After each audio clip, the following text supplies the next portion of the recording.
While Washington was focused on new developments about wiretaps in Russia, the UK was facing a crisis of its own. Several people are dead and dozens more were injured after a violent rampage took place in London. Early Wednesday afternoon, a knife-wielding man rammed pedestrians with a car on the popular Westminster Bridge. He then stabbed a police officer inside the gates of Parliament. The attacker was later shot and killed by police. Authorities say they believe the violence was inspired by terrorism. Prime Minister Theresa May said this following the attack. The location of this attack was no accident. The terrorists chose to strike at the heart of our capital city, where people of all nationalities, religions and cultures come together to celebrate the values of liberty, democracy and freedom of speech. These streets of Westminster, home to the world's oldest parliament, are ingrained with a spirit of freedom that echoes in some of the furthest corners of the globe. I want to bring in Robin Simcox, who is a fellow at the Heritage Foundation's Thatcher Center for Freedom. There he specializes in terrorism and national security analysis. Robin, thanks for joining us. Great to be with you, Elaine. So this attack comes on the anniversary of the Brussels bombings. Terrorists have in the past used anniversaries to carry out violence. What do you make of the timing, the location, and also the mode of attack? Well, I think you have to say that the timing, I mean, London, the UK generally is a target regardless of the date, I think. I mean, it may be that this is a coincidence that coincides with a year on from the Brussels attack, because ISIS and those that are inspired by them have tried to attack London on many occasions in the past.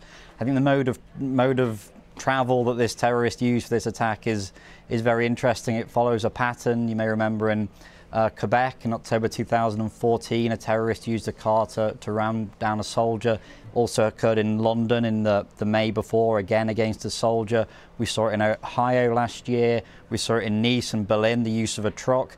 So this is a very effective way for terrorists to carry out these attacks, because ultimately, who is going to be able to stop anybody with a desire to kill and an ideology from hiring a truck or buying a car? It's very hard to do.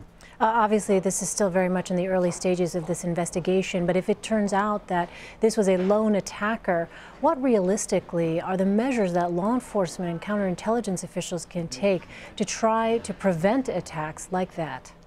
Well, I think this is the major problem. I mean, obviously the British government has many things in its armoury that it can do in terms of trying to prosecute people it suspects carrying out these kind of attacks. If they're foreign nationals, they can try and deport them. The UK has a piece of legislation that's kind of like a form of house arrest that it can put on people it suspects of carrying out terrorist attacks.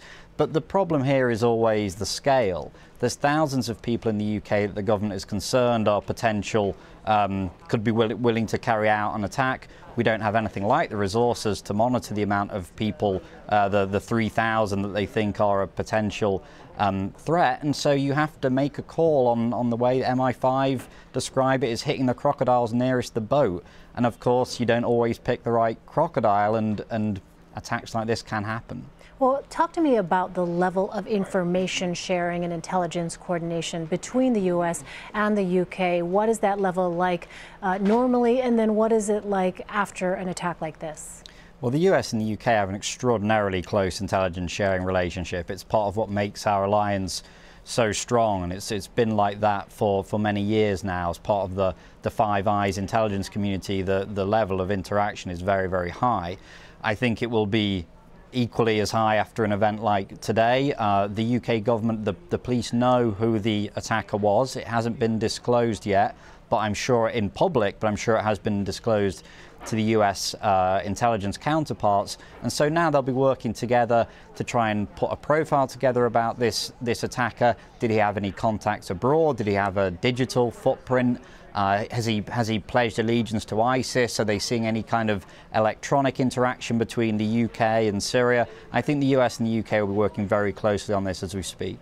Let me switch gears and ask you a broader question about ISIS. Obviously, as we said, the investigation into what happened there in London is still very much in the early stages. But Secretary of State Rex Tillerson called on U.S. allies on Wednesday to contribute more to the fight against ISIS, not only on the ground, but to aid in stabilization efforts once ISIS is defeated.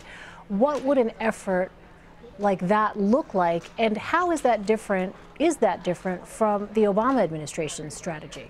Well, I mean, it's interesting really, because we often think of the Trump and Obama administrations as being like chalk and cheese, of course, but actually on this there's quite a bit of continuity. It's not an unusual thing for a Secretary of State to call for the America's allies to do more in fighting the war against ISIS and the war against Islamist terrorism generally. I think it would look like there may be, I mean, a lot of this needs to be fleshed out still, but for example, as foreign fighters leave Syria and Iraq, it may involve helping to manage that problem. It may involve humanitarian aid. It may be the case, I mean, look, the fact of the matter is, even if ISIS is militarily defeated in Iraq and Syria, Syria itself is still in civil war. It's a complete mess, and we seem to be no closer to ending that war. So it may be that it involves stepping up diplomatic efforts to try and bring that unbelievably bloody conflict to an end. Lastly, Rex Tillerson also said that he wants to take on ISIS on the internet in a more substantial way. He said new tools are needed to combat ISIS in the, quote, dark corners of the internet where recruitment is strongest. Given your knowledge of this, what is your take on that strategy, and what are the challenges in doing that? Well, it's certainly important. I think ISIS have used the internet very effectively. They have developed these messaging apps. They use encrypted end-to-end messaging services to contact people across the world, try and incite them to carry out attacks, try and get their propaganda disseminated. It's certainly very important. But I think we ultimately have to say the way we're going to defeat ISIS in the long term is militarily defeating them, taking their caliphate away from them in Iraq and Syria, and beginning to dismantle the entire ideology that draws people towards ISIS. So I think that the online component is important, but I think we also have to keep our eye on the bigger picture. All right, Robin Simcox in our Washington bureau, thanks very much for your time. Appreciate it. Thank you. Thank you.